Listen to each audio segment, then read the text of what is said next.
میرا نبی کہہ رہا ہے کاش میرے ماں باپ زندہ ہوتے اور نہیں تو میری ماں زندہ ہوتی تو تم دیکھتے میں کیا کرتا. میں عشاء کی نماز کے مصلی پہ ہوتا اور میں سورۃ فاتحہ پڑھ رہا ہوتا اور ادھر سے میرے گھر سے میری ماں مجھے کہتی محمد، تو میں ماں کے لیے نماز توڑ دیتا. میں ماں کے لیے نماز توڑ دیتا.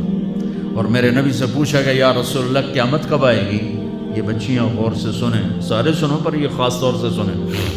آپ نے کہا اللہ کو پتہ ہے. کہ یا رسول اللہ کوئی نشانی بتا دیں. تو آپ نے کہا جب بیٹیاں بھی ماؤں کو ذلیل کریں گی تو قیامت آئے گی. جب بیٹیاں بھی ماؤں کو ذلیل کریں گی تو قیامت. ان تلد الامۃ ربتہا، جب ماں کے ساتھ بیٹیاں نوکر جیسا سلوک کریں گی، نوکرانی جیسا سلوک کریں گی تو قیامت کے نکارے پہ چوٹ پڑ کے رہے گی. یہ نہیں کہا جب کفر پھیل جائے اور جب اسلام مٹ جائے گا. اس حالانکہ قیامت اس وقت آئے گی جب دنیا میں ایک مسلمان باقی نہیں رہے گا. یہ واقعہ کی سنگینی کو بتانے کے لیے فرمایا جب ماؤں کو ذلیل کیا جائے گا قیامت آ جائے گی. میرے نبی نے فرمایا عمر تیرے دور میں ایک شخص آئے گا اویس، اس کا قبیلہ ہوگا مراد، آگے سب کاسٹ ہوگی قرن. اویس بن عامر، اسے دعا کروانا، وہ کالے رنگ کا ہوگا، چھوٹے قد کا ہوگا، اور اس سے دعا کروانا. دعا تو بھی کروانا، علی تو بھی کروانا. علی اور عمر اویس ان کے لیے دعا کریں. انہوں نے پوچھا کیوں؟ کہ اس نے ماں کی خدمت کر کے اللہ کو اتنا راضی کر دیا ہے، جب وہ ہاتھ اٹھاتا اللہ خالی نہیں لوٹاتا. اللہ کی قسم عمر و علی کو اویس کی دعا کی ضرورت نہیں تھی.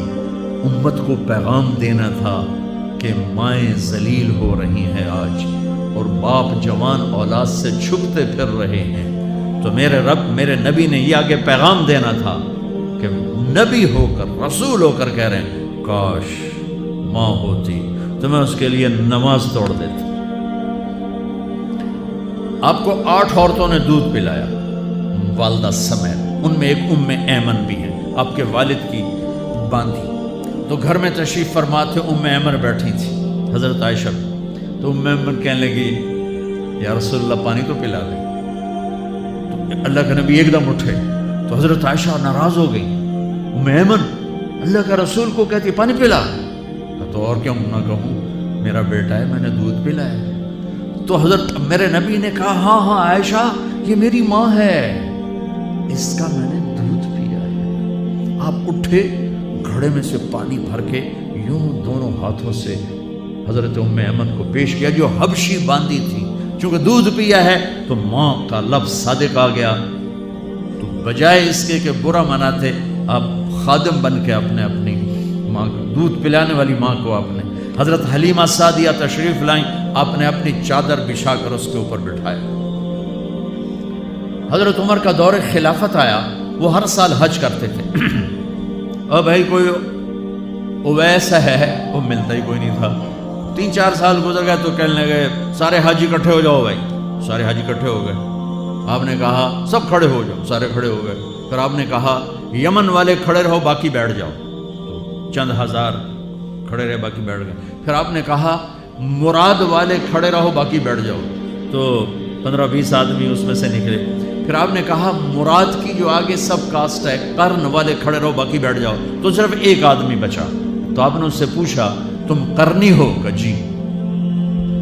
اویس کو جانتے ہو؟ کہ جی میرے بھائی کا بیٹا ہے. تو وہ تو تھوڑا سا ایسے ہی ہے دیوانہ سا، آپ کیوں پوچھ رہے ہیں؟ تو حضرت عمر رونے لگے. کہا وہ نہیں تو دیوانہ ہے. کدھر ہے؟ کہا جی عرفات گیا ہے اونٹ چرانے. تو حضرت عمر نے علی کو ساتھ لیا اور دوڑ لگا دی عرفات کی. وہاں گئے تو حضرت اویس ایک جھاڑی کے نیچے نماز پڑھ رہے تھے. یہ دونوں حضرات آ کے بیٹھ گئے. انہوں نے محسوس کیا 2 بندے آ گئے، نماز مختصر کر دی. حضرت عمر نے پوچھا کون ہو میرے بھائی؟ کہا جی مزدور ہوں. تمہارا نام کیا ہے؟ کہا جی اللہ کا بندہ. کہا ارے بھائی وہ تو سبھی اللہ کے بندے ہیں، تیری ماں نے تیرا نام کیا رکھا ہے؟ کہا تم کم پوچھ رہے ہو؟ انہیں تو پتہ ہی نہیں تھا کہ عمر ولی. کیوں بھائی تسی کون ہو انٹرویو کرنے والے؟ تو مولا علی نے کہا یہ ہیں عمر بن خطاب امیر المومنین اور میں ہوں علی بن ابی طالب. پھر وہ ہل گئے. کہنے لگی میں معافی چاہتا ہوں، میں پہلی دفعہ آیا ہوں، مجھے تو پتہ ہی کوئی نہیں ہے۔ تو حضرت عمر نے فرمایا تم اویس بن عامر ہو؟ کہ اچھا ہاتھ اٹھاؤ ہمارے لیے دعا کرو۔ وہ کہنے لگے آپ کیا کہہ رہے ہیں، یہ آپ کیا کہہ رہے ہیں، میں آپ کے لیے دعا کروں گا، میری کیا اوقات ہے؟ کہا ہاں ہمیں ہمارے نبی نے فرمایا تھا عمر علی جنت میں تیرا گھر میرے گھر کے سامنے ہوگا، اس کے بعد کسی کی دعا کی ضرورت ہے؟ عمر میں نے جنت میں محل دیکھا، میں نے پوچھا کس کا ہے، مجھے کہا گیا قریشی کا ہے، میں سمجھا میرا ہے، جانے لگا تو کہا گیا عمر بن خطاب کا ہے، ان کو اویس کی دعا کی ضرورت ہے؟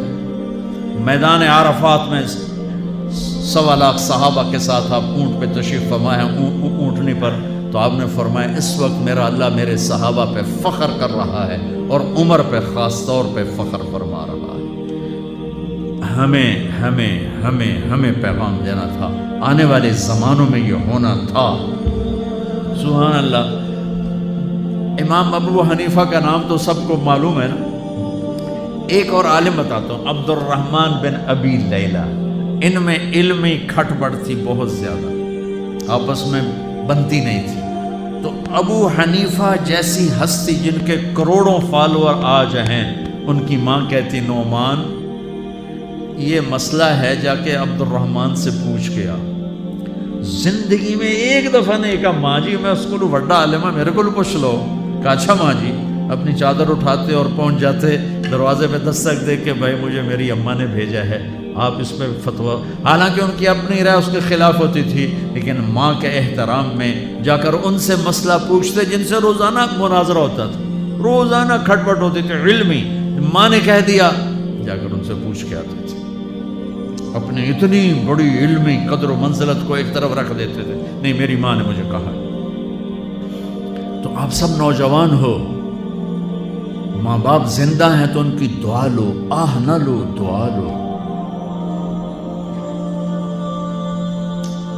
مجھے یاد آیا میرے والد رحمت اللہ علیہ کا ایک دفعہ مجھے خط آیا کہ جب پیسے ختم ہوتے ہیں اسی وقت ہی تمہارا خط آتا ہے کہ پیسے بھیج دو، کبھی آگے پیچھے بھی بتا دیا کرو زندہ ہیں کہ مردہ ہیں۔ تو تعلق ہی نہیں تھا، صرف پیسے تک تھا، ابھی پیسے ڈال دو پیسے، اب تو خط کی ضرورت نہیں ہے، فون پہ ہو جاتا ہے، اس وقت یہ خط ہوتے تھے۔ تو میرے والد نے گلے کا خط لکھا، مجھے افسوس ہونا چاہیے تھا، میرے اوپر جوں بھی نہیں رہی تھی، ہم نے والدین کی عظمت کو پڑھا ہی نہیں ہے، وہ تو در مصطفیٰ سے یہ چیز ملتی ہے، محمد مصطفیٰ کے در سے یہ سبق ہمیں مل رہا ہے۔